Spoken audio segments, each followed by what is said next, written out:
Bem-vindo ao canal Escatológico.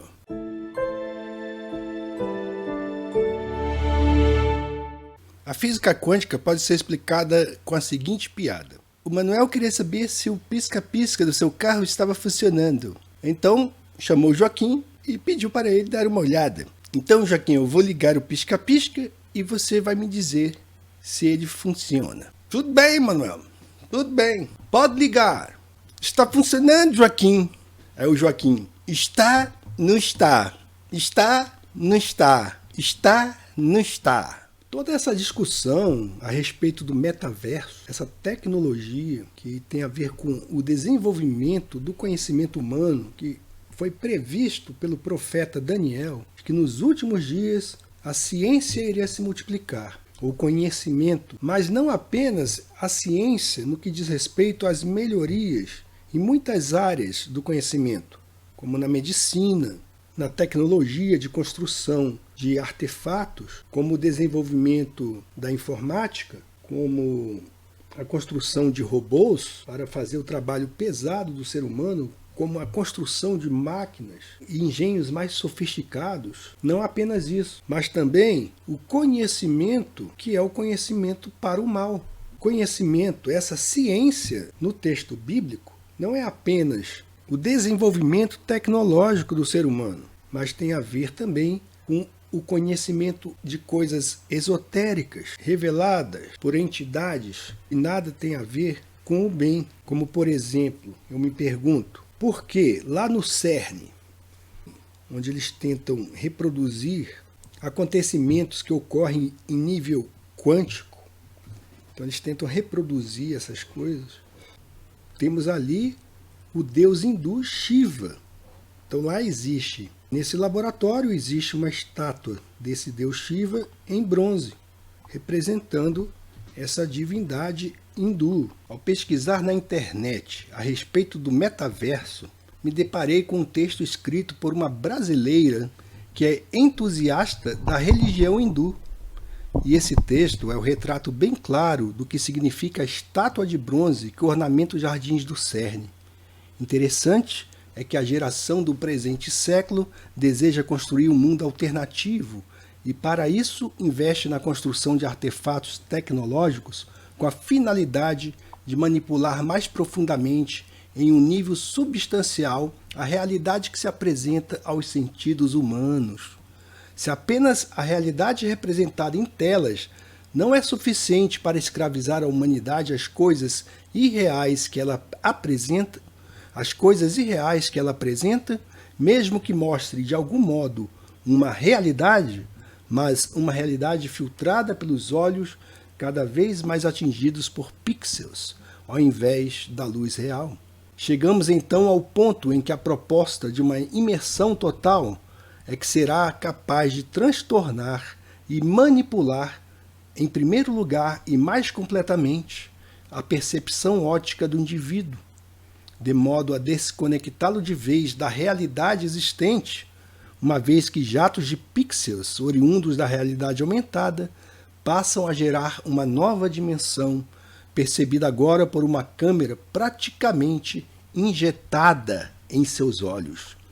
Em segundo lugar, essa compreensão do sentido ocular reduz a capacidade humana de interagir com outros seres humanos, tornando um apêndice de uma grande rede de computadores, passando a fazer parte de uma Babilônia virtual, mediante a integração e convivência dos sentidos em nível superficial, para a expansão desses mesmos sentidos com a finalidade da propagação de uma realidade não sentida, não vivida, mas apenas percebida. Agora, vamos raciocinar, viu?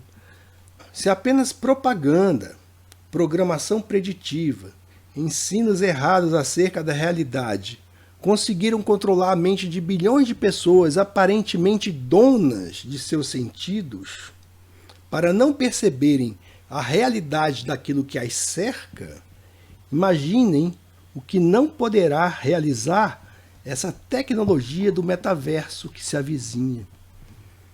Então quero mostrar para vocês aqui um vídeo do canal Escatológico em que mencionei de passagem essa tecnologia, de um modo jocoso, brincalhão, tá? Vou colocar aqui para vocês. Toda a missão espacial deles foi filmada no deserto de Nevada, entendeu? Lá nos Estados Unidos, ok? Então, aí eles acreditam que os caras trouxeram uma rocha da Lua. Cara, pega um telescópio potente, mira lá na Lua para ver se você vai ver, tá? A não ser que você seja um perito em CGI. Aí você pode criar o universo que você quiser, tá? Acho que tinha que dar para esses caras. Eu vou vender, rapaz, tive uma ideia para ganhar dinheiro, mas como eu não consigo empreender muita coisa, mas a ideia é essa, ó. Criar aqueles óculos, né? Tridimensionais, 3D, com missão espacial, pô. Aí o cara vende para os globoloides, eles vão comprar uns montes disso aí, certo? Vai comprar pra caramba, imagina $10 um negócio desse.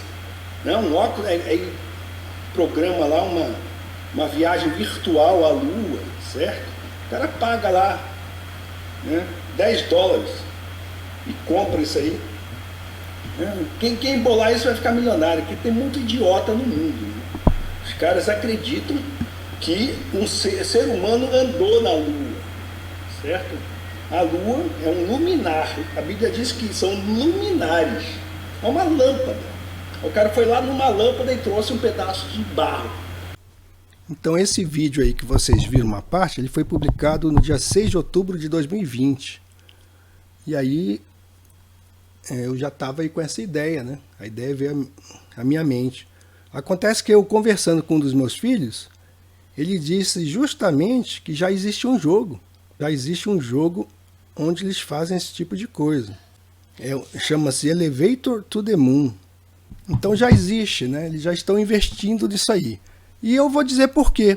É simples, é muito simples qual o plano desses caras. Vocês conseguem perceber o que eles pretendem com isso? Bom, vamos imaginar. Eu imagino o seguinte, eles estão aí a preparar uma viagem de mentira a Marte. Eles vão utilizar algum deserto ou uma ilha aqui mesmo na Terra, assim que é o local onde são produzidos todos os filmes e películas de ficção científica, de viagem espacial, e do mesmo modo como fizeram com a suposta viagem à Lua, e através da tecnologia do metaverso, eles pretendem vender como real a mentira da conquista de Marte. Porque acostumados e já induzidos pela falsa realidade do metaverso, tais pessoas serão os apóstolos da missão marciana, que divulgarão a farsa como verdade, convencendo os discípulos embasbacados da falsa ciência. Mas voltemos ao cerne. Vou ler para vocês trechos do texto que comprova a existência da religião científica e que expressa o sentimento da grande maioria dos globistas que vemos por aí, estrebuchando por causa da realidade da Terra imóvel, que denuncia a sua falsa crença. Então vou ler o texto, tá, pessoal? É impressionante o negócio, é impressionante. A pessoa escreve como se estivesse escrevendo uma carta para o próprio Todo-Poderoso, tá? Vejam só como essa devota dessa religião quântica, ela se expressa, tá? Prestem atenção. Então ela escreveu assim: 3 de março de 2020. Tubos gigantescos, fios e cabos escondidos muitos metros abaixo da Terra. Dentro de imensos túneis, aceleram-se e chocam-se partículas subatômicas. Bom, a construção, agora me veio à mente, a construção desse acelerador de partículas, do jeito que ele foi feito, seria possível numa Terra esférica. Ela fala de imensos túneis debaixo da Terra, muitos metros abaixo da Terra. Então imaginem isso numa curvatura, gente, num modelo esférico, né? Então ela fala: o complexo do CERN, Organização Europeia para a Pesquisa Nuclear, parece uma cidade habitada por técnicos e cientistas que buscam incessantemente entender questões como o Big Bang, o início de tudo. Começou a religião, Big Bang, o início de tudo, ela afirma que foi mediante o Big Bang. Ela estava lá, essa pessoa que escreveu isso, ela estava lá na criação, lá no momento que tudo foi criado, que tudo surgiu. Após caminhar nesse subsolo fantástico, em uma visita em 2009, fui convidada para voltar à superfície para ver o resto do complexo por 2 físicos brasileiros que trabalham em experimentos do CERN. Para quem vivia na Índia, aí você já vê o background da pessoa, tá? Vejam só o background dela. Para quem vivia na Índia, como eu, de 2006 a 2012, a gente fica imaginando o contato que essa pessoa teve com as religiões dos indianos, não é? Foi agradável surpresa que ela disse, agradável surpresa avistar naquele templo da ciência. Então ela está aqui admitindo que estava em um templo, naquele templo da ciência. Uma escultura de bronze de 2 metros de altura do deus hindu Shiva. Ali estava ele, com toda a sua elegância e simbologia mitológica. A estátua de Nataraja. É aquela estátua que mostra o deus Shiva rodeado aí por um anel de fogo, tá? A estátua de Nataraja, o avatar dançante de Shiva, a divindade hindu que simboliza a destruição, que precede a criação. Isso aqui é um louvor, é um salmo de louvor, né, que ela está escrevendo a um deus pagão. Na Índia, eu estava acostumado a ver Shiva esculpido em rochas e cavernas de muitas centenas de anos atrás. Era como se Shiva estivesse ali. Vejam só. Uma entidade pagã, uma estátua, agora se tornou viva, não é? Era como se Shiva estivesse ali para supervisionar a coreografia das danças das partículas subatômicas. Está, não está. Está, não está. A estátua foi presenteada ao CERN pelo governo da Índia. Vejam só. Isso foi em 2004, 5 anos antes da minha visita ao CERN. Que todo esse trabalho desses ditos cientistas tem a ver com a maior religião praticada na Índia, que é o hinduísmo, tá? Aí ela então começa a entrar mais no que diz respeito à religião, ao tema religioso do artigo. Então a palavra de Deus tem muito a dizer a respeito desse tipo de idolatria. E ela continua: ele está no meio de um círculo de fogo, com suas chamas projetando-se para fora. É o círculo da massa, energia, espaço e tempo. São categorias que pertencem à relatividade. Massa, energia, espaço e tempo. Agora eu vou passar aqui o depoimento. Vejam só, é um depoimento religioso, tá? Dessa curadora desse museu britânico. É uma adoração. O que acontece ali é uma adoração pagã, para não dizer satanista, né? Eles estão brincando com coisas que eles não conhecem. Estão brincando aí com espíritos de demônios, tá? Então vamos ver aqui. Símbolos para outros mundos. E ela diz, para crenças, como meio de alcançar e se conectar com forças sobrenaturais. A figura que maravilhosamente consegue unir todos esses elementos é a imagem de Shiva Nataraja, um dos grandes símbolos da tradição hindu. Agora vejam o final desse artigo, como é uma ode a essa deusa. É uma verdadeira adoração. Encarar esta escultura feita na Índia é um exercício de reflexão. Não tem como não lembrar quem somos, desde o nosso elemento mais invisível. Elemento invisível? Um cientista pensa nisso?